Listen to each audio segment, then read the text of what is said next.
Hello guys, welcome to our channel. This is Teja. ప్రస్తుతం మనతో పాటు టీడీపీ స్పోక్ పర్సన్ సూర్యదేవర లత గారు. నమస్తే మేడం. నమస్తే. సో రీసెంట్ గా ఒక వార్త అయితే వెలుగులోకి రావడం జరిగింది. బీజేపీ ఎమ్మెల్యేల జోలికి వస్తే రేవంత్ రెడ్డి ప్రభుత్వాన్ని 48 గంటల్లో కూల్చేస్తామని ఒక బీజేపీ లీడర్ అయితే అనడం జరిగింది. అండ్ గతంలో కూడా చాలా మంది కూడా ఎక్కువగా రేవంత్ రెడ్డి గవర్నమెంట్ గురించి మాట్లాడుతున్నారు. అంటే వెళ్ళిపోతుంది, 3 నెలల్లోనే వెళ్ళిపోతుంది, రేవంత్ రెడ్డి ప్రభుత్వం కూలిపోబోతుంది. అంటే ఎందుకు అలా టార్గెట్ చేస్తూ ఆ ప్రభుత్వం కూలిపోబోతుంది ఇలా ఎందుకు మాట్లాడుతున్నారు? సో దాని గురించి అంటే మనం ఫస్ట్ నుంచి కూడా చూసుకుంటే కూడా కాంగ్రెస్ గవర్నమెంట్ అనేటప్పుడు ఎప్పుడు కూడా అధికారులు కూడా ఎట్లా అనిపిస్తుంది అంటే సీఎంలు ఎస్పెషలీ సీఎంలు అనేది 6 నెలలకి సంవత్సరం 2 ఏళ్ళ మించి వాళ్ళు సీఎంలుగా కొనసాగటం అనేది కష్టంగా ఉండేది. ఫస్ట్ పార్టీ పెట్టిన దగ్గర నుంచి కూడా మన తెలంగాణ అదే జాయింట్ స్టేట్ లో ఉన్నప్పుడు కూడా, ఎందుకంటే ఒక రాజశేఖర్ రెడ్డి గారికి ఒకటే అది కంటిన్యూ అయ్యింది. కానీ మిగతా ఎవరు వచ్చినా సీఎంలు అనేది మార్పు అనేది సహజం లాగా అనిపించేది. సో ఇప్పుడు రాజశేఖర్ రెడ్డి లేరు కాబట్టి సో తర్వాత వాళ్ళకి దాని తర్వాత ప్రత్యేక హోదా, ప్రత్యేక తెలంగాణ రావటమే కానివ్వండి, ఆంధ్ర సపరేట్ అవటమే కానీ ఇవన్నీ చూస్తే తర్వాత ఇప్పుడు మళ్ళా అధికారం లేక రావటం జరిగింది కాంగ్రెస్. కాబట్టి ఇప్పుడు రేవంత్ రెడ్డి గారు సీఎం అయిన దగ్గర నుంచి కూడా బీఆర్ఎస్ కూడా ఏమంది, మీ అధికారం పోతుంది అని ఇండైరెక్ట్ గాను డైరెక్ట్ గాను ఫస్ట్ ఇండైరెక్ట్ గా మాట్లాడటం చూసారు, తర్వాత డైరెక్ట్ అటాక్ ఇవ్వటం చూసారు. సో దాంతో రేవంత్ రెడ్డి గారికి కూడా అనిపించవచ్చు కదా, వీళ్ళని మనం ఇంకా ఉపేక్షిస్తే రేపు ఎమ్మెల్యేని లాగటము ఏదో ఒకటి చేస్తారు. ఎందుకంటే ఆల్రెడీ తెలుగుదేశం ఎమ్మెల్యేలు పార్టీని కేడర్ని అంతా లాక్కోవటమే కానివ్వండి, అప్పట్లో 16 మంది ఎమ్మెల్యేలను తీసుకోవటమే కానివ్వండి తెలుగుదేశం నుంచి, ఇవన్నీ కూడా చేశారు. కాబట్టి రేపొద్దున కాంగ్రెస్ పార్టీలో నుంచి కూడా ఎవరినైనా తీసుకుంటే మళ్ళా పార్టీకి కష్టకాలం వస్తుంది, గవర్నమెంట్ పడిపోతుందేమో ఈ భయంతో ఆయన ఖచ్చితంగా ఆయన కూడా అవతల ఎమ్మెల్యేలని ఆకర్షించటమే కానీ అది ఒక ప్రాసెస్ లాగా చేసుకుంటా వెళ్ళాడు. అంటే అపోజిషన్ లో ఉన్నప్పుడు అయితే ఎవరు కొనేటప్పుడు ఎమ్మెల్యేలు తీసుకున్నప్పుడు వాళ్ళని ప్రలోభాలు పెట్టినప్పుడు ఆయన మాట్లాడిన వ్యక్తే కాదని లేదు, మాట్లాడారు ఆయన కూడా. ఎలా తీసుకుంటారు ఒక ఎమ్మెల్యేని వేరే పార్టీల నుంచి అని చెప్పి గట్టిగా మాట్లాడాడు. కానీ ఇప్పుడు అదే పని ఆయన చేస్తున్నాడు.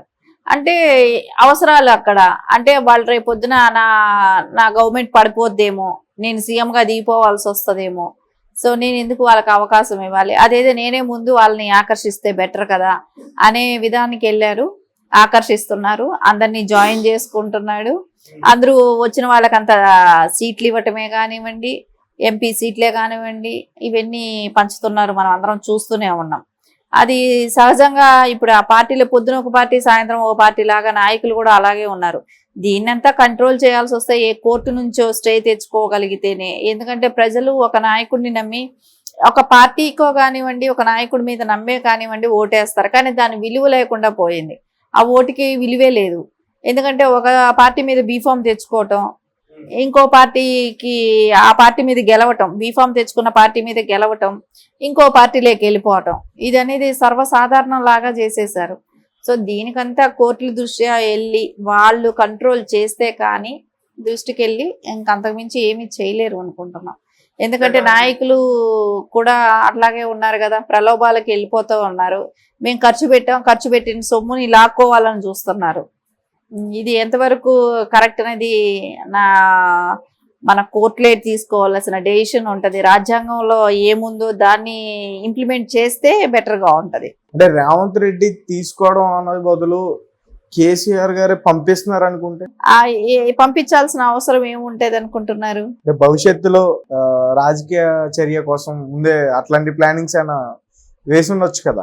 పంపించే అంత ఇది ఏమీ కాదు కానివ్వండి, పంపించాల్సిన ఇది అవసరం అంటే ఒకవేళ వాళ్ళతో పొత్తులోకి వెళ్ళి అంటే ఏదో ఒక సెంట్రల్ పార్టీతో ఒక పొత్తు అయితే కంపల్సరీ ఉండాల్సిన అవసరం ఉంది ప్రాంతీయ పార్టీకి. ఆ అవకాశం చూసుకుంటే కాంగ్రెస్ తో పొత్తుకి వెళ్ళాలన్నా కూడా నేషనల్లో వాళ్ళ పార్టీ స్ట్రాంగ్ గా లేదు.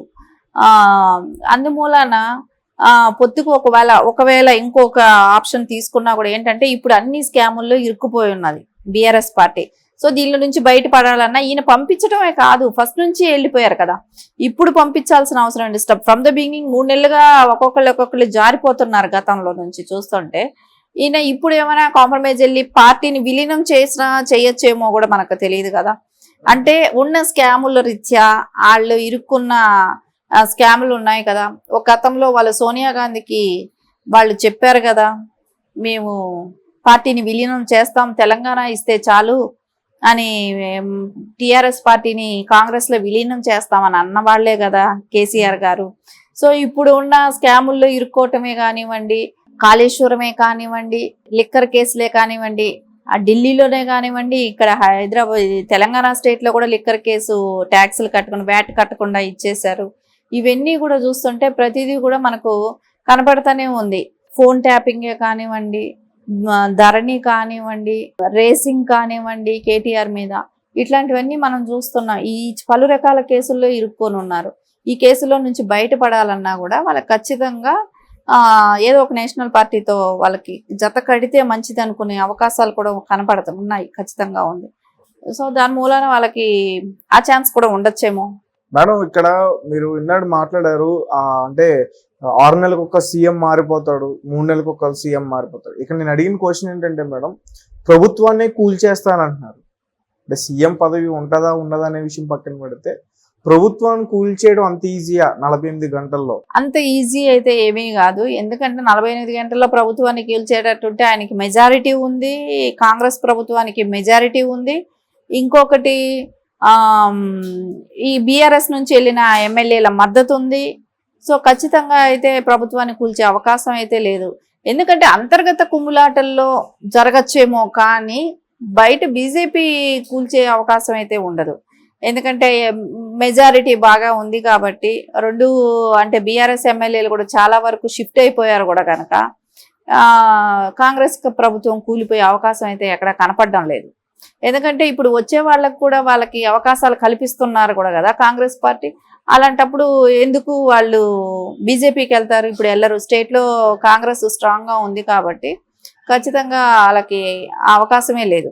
సీనియర్ గా పొలిటీషియన్స్ కూడా బీఆర్ఎస్ పార్టీలో ఉన్న వాళ్ళు కూడా రీసెంట్ గా కాంగ్రెస్ పార్టీలో కూడా జాయిన్ అవ్వడం మనం చూసాం. కొంతమంది ముఖ్య నేతలు కూడా రేవంత్ రెడ్డి గారిని కలుస్తున్నారు. అంటే ఇదంతా కూడా ఎందుకంటే త్వరలో పార్లమెంట్ ఎలక్షన్స్ ఉన్నాయి. ఈ ఎలక్షన్స్ లో ఏమన్నా మార్పులు వస్తున్నాయా? ఖచ్చితంగా పార్లమెంట్ ఎలక్షన్లకైతే బీఆర్ఎస్ నాయకులకి ఇవ్వటం జరిగింది. కడియం శ్రీహరి గారి కూతురు కడియం కావ్య గారికి వరంగల్ నుంచి ఆల్రెడీ ఆయన బీఆర్ఎస్ లో పార్లమెంటుకి ఇచ్చినా కూడా ఆవిడ తర్వాత దాన్ని పార్టీని రాజీనామా చేసి బీఆర్ఎస్ లో రాజీనామా చేసి కాంగ్రెస్ లో జాయిన్ అవ్వటం కూడా జరిగింది కదా. ఆవిడకి అక్కడ కాంగ్రెస్ నుంచే కూడా సీట్ ఇవ్వటం కూడా జరిగింది.